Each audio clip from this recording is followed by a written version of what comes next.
What's up, guys? Welcome back from the MLG Studios here in New York City, and welcome back to our coverage of WCS America, specifically the qualifier tournament to determine which 8 players are going to get spots in the premier division of the American WCS. It's going to be super exciting to see what happens in these matches. Of course, top level players.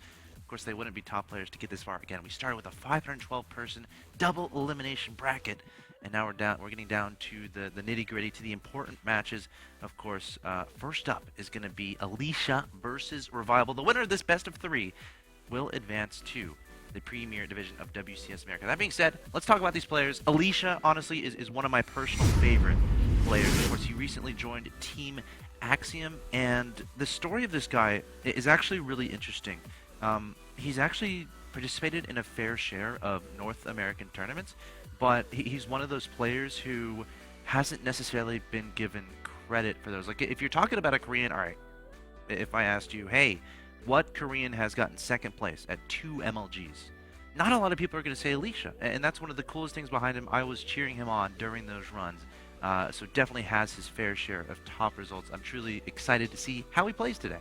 Very exciting player. A little bit of a, used to call it the Kong Dynasty curse. Yeah. A lot of second places there. Of course, in the 2 MLGs you mentioned, as well as the NESL. What's really cool, though, is all those results are very recent in the last year. So he's been a very strong player over the last year. Another couple of fun facts about Alicia. He's actually one of the older players out of the Korean Pro Gamers. He's 25 years old, and he's already been through his mandatory military service. Oh. Of course, he ended his service in 2009. He was actually...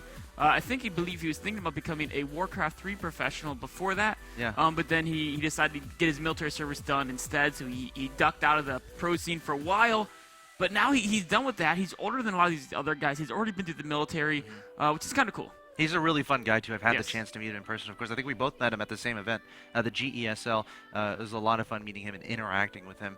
Of course, great pickup for Team Axiom. Truly excited to see how he does. Of course, he's going to be facing off against Revival. Now, Revival is one of those players who was one of the power Zergs on TSL. Of course, TSL ended up going away, but EG was really quick on picking Revival up, and I think it's a great pickup for them. Revival is such a consistent player and such a dominating player as well. Very strong Zerg. You know, the one thing we can say, you know, Alicia had all those second place finishes, a lot of great tournament results. Revival, he really hasn't shown his strength in major tournaments over the last year or two. I mean, of course, the very first season of NESL did quite well, making top 4. But since then, while he's done really great in some of the minor daily tournaments, like the Play Him dailies, of course, we need more of those than any other player out there. And he's actually done very well in team leagues as well. He hasn't yet gotten that big, successful tournament victory. He's definitely going to be hungry for it here in the WCS. Of course, going up against Alicia in this best of 3. It's going to be our first match of the day, guys. And Nick, I'm ready when you are. I want to see how these guys do. Of course, it's going to be a PvZ, and the first map is going to be Whirlwind.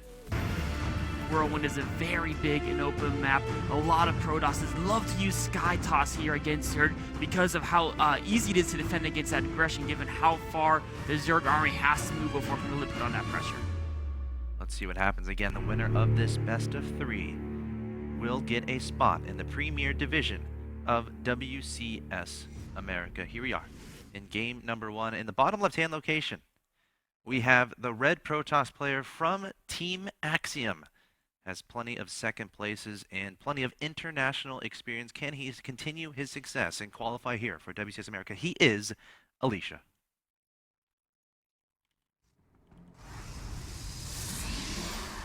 His opponent in the top left-hand location, representing Team Evil Geniuses, was formerly a member of TSL, Team SCV Life, before they went away. He's the blue Zerg player showing dominant Zerg play throughout his StarCraft 2 career. He is Revival.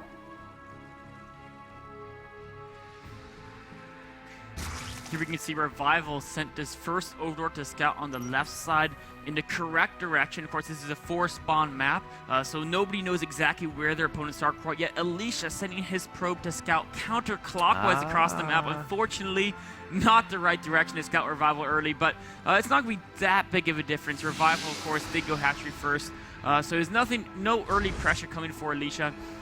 Alicia, he's not going for that standard. He's forward got a extension. gateway opening, Yeah. man. It's not like he's putting that pylon at the natural. You know, it's tricky. I mean, we talk about this as a four-player map, so it's not guaranteed you're going to scout your Zerg opponent early. So if you put that pylon at your natural expansion, you're kind of trying to guess, all right, when do I put down my Forge? When do I put down my Nexus? It's a guess that obviously Alicia isn't wanting to have to make. So he's just going to open up with the one gate, one cyber core. He's got one gas on the way. And in Heart of the Swarm, there's a lot more abilities to be aggressive early. So I'm really interested to see what he ends up doing. It might be...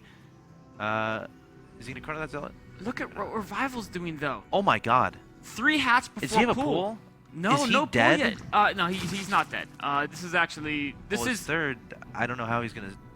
Again, the Protoss is going one base right I now. mean, the first Zealot won't really be able to kill the hatchery. He should be able to have Zerglings out easily in time to deal with that. The problem for Revival's going to happen is if Alicia puts on stalker pressure, it's going to be a little tricky for Revival to defend it. The 2 ways to do so are, 1, oh, he's going straight for gas. So actually, this is a great build by Revival. As long as Alicia doesn't 4-gate or Revival identifies a 4-gate, he can sack the 3rd and build spines.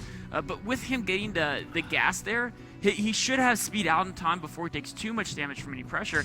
And I really like playing greedy like this on a giant map like Whirlwind. Why isn't Alicia scouting? I feel like if he scouted this... Look how close his third is to his main.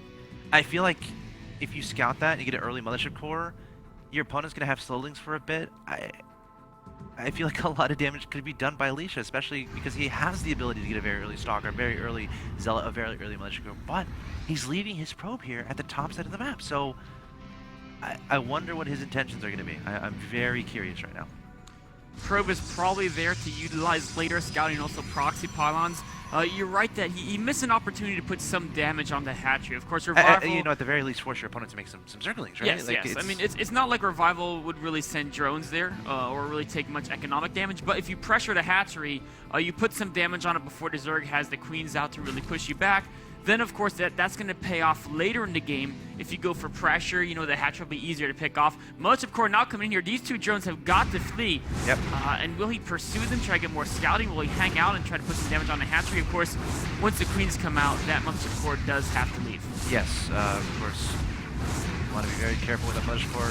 You're spending a lot of gas on it early, and if you lose it, you have to rebuild it. And the biggest thing about having this Mothership Core is this early is the energy it's going to accumulate. Of course, Photon Overcharge costs 100 energy, so if you lose that Mothership Core, that's a lot of investment that you're going to end up losing. So Alicia needs to keep that guy safe. Look at what Alicia's doing, though. Still no forge. Straight to 4 gateways. Warp Gate is now done because he went for the gas and a side core before getting his Nexus. He's going to have a very fast Warp Gate timing. Revival, if he doesn't identify this, he could be in trouble, but his Overlord sees the Warp Gates at the wall. His Zerglings are now scouting. He notices no gas at the expansion as well. So I think Revival is going to be in a great position as far as information he has. The dangerous part, though, is does he realize all these proxy pylons are right outside his natural? He's not seen them. He's definitely not seen them just yet. So this could be very scary here for Revival indeed. I mean, Revival does have speed. He has a Roach Horn about to finish. He has speed and it's outside the natural. The Ling just now figuring out what's going on, but can he do much to defend against this attack? Alicia extending into the natural expansion here, tracking down some drones. Might try to kill this hatchery. The Sentry is here as well, but keep in mind, Alicia's a lot more units from Alicia are back home. Ling could be swinging in here from Revival. He has 8 Lings, or 8 Roaches on the way. Will this hatchery die? That's going to be the big question. He very well, I think if he stays focused on it, he almost for sure can kill it in the recall out. The question is how many gateway units will he lose? Will it be worth it or not? The Roaches are fleeing. A Revival needs to wait till he gets a group of Roaches combined before he takes on this force. Seeing the Roaches, Alicia knows this attack is not going to end the game totally. He knows that with the Roach production, of course, his Zealot heavy force probably won't be an end the game, but he's already killed the natural hatchery. He's going to look to see how much more damage he can do before he's forced to recall. If he gets into main, does he have any force field? Yeah. Oh, I don't think he does. He was forced to use that force field earlier by the Speedlings. Attacking this fast and very many sentries in this competition. And, great use of Time Can he Warp. still recall? Okay, he can still recall. So yeah, as you said, a great use of that Time Warp spell. Drones trying to flee away from the main base. Roach is coming in here to try to get some damage done. Alicia probably moments away from recalling out. However, going to throw down a Force Field and try to get some more kills, being very cost efficient with every single one of these units. getting a lot of damage done with this Mothership Core, and Revival having a lot of trouble getting rid of this Protoss unit. This just might be too much. So many drones are going down. The natural hatchery fell. More and more drones are falling. Alicia is controlling his forces so well here, and while Revival, he is going to eventually force units out. There's not going to be recall. He's just going to pick off as much as he can, which I totally agree with. The damage is tremendous. There's a Stargate follow-up coming in here as well, and I don't know if Revival actually can even get... This Mothership Core just keeps killing stuff. Yeah, there's nothing to kill. There's nothing to deal with the Mothership Core. There's only one queen on the field, and she is where? How many times have you seen an Instructor Mothership Core? 13 kills on that Mothership Core. It's actually going to take out another queen as well. Oh, no. One more queen will come out of that lair very soon, and that should push the Mothership Core away. But it's already a master. 15 kills and counting. 15 kills. This is the MVP of the tournament right here, this Mothership Core. This is a really cool build from Alicia. Of course, imagine if Revival had been able to scout those pylons on the right-hand side a little bit earlier, how much different this game would be. Just things to consider, but Alicia adds it, stands up 64 to 49 supply. Mothership Core's still roaming around. He's not feeling pressure. He's like, all right, whatever, I'll just look around. I'll run away from that queen. There's no queen in the third. He might get some more kills at the third. Oh no, poor Revival. His drones have no base where they're safe. Probably won't get more than 1 or 2 more drones here as this queen is about to pop out. Mothership Core is hurt enough that it can't really take the queen on one-on-one. Building Spore Crawlers. Oh, nice use of time warp there. Adding insult to injury there. So I think we can agree Alicia's ahead. Oh yeah. We have 2 Void Rays on the field here, and he's kind of hiding. He's got 2 Stargates, and I feel like anything at this point is a good decision for Alicia. Just don't fall off your computer chair. Yes, I mean, he's got plenty of sentries at home to defend. I think he's just going to wait for 3 Void Rays, then he'll send those in with that Mothership Core, of course. There is 1 Spore Crawler in the third base, but Void Rays with the prismatic alignment can take down Spore Crawlers very fast. I mean, they're not cost efficient for spores. An equal amount of investment, spores are still going to destroy the Void Rays, but 3 Void Rays to a single Spore Crawler, they will take that down without a problem. Now, Hydrogen is just not finishing. We see Groove's Spines underway. Is Revival going to be able to get enough Hydras here to potentially deal with this follow-up push here from Alicia? Is it even possible? I think he might be enough to deal with the Void Rays alone, but Alicia still has 4 Warp Gates and units. If he uses those Sentries to Guardian Shield, Force Fields, and Zealot Stalkers, if he uses some ground support, I don't think there's any way Revival can field enough Hydras to defeat both the Gateway units and the Void Rays at the same time. All right, let's see what Revival can come up with. He has an idea this is going on because an Overlord was killed by a Void Ray earlier, by a Void Ray from Alicia, and he has some creep extending past his third base pretty far along the map, so he's going to be able to spot this.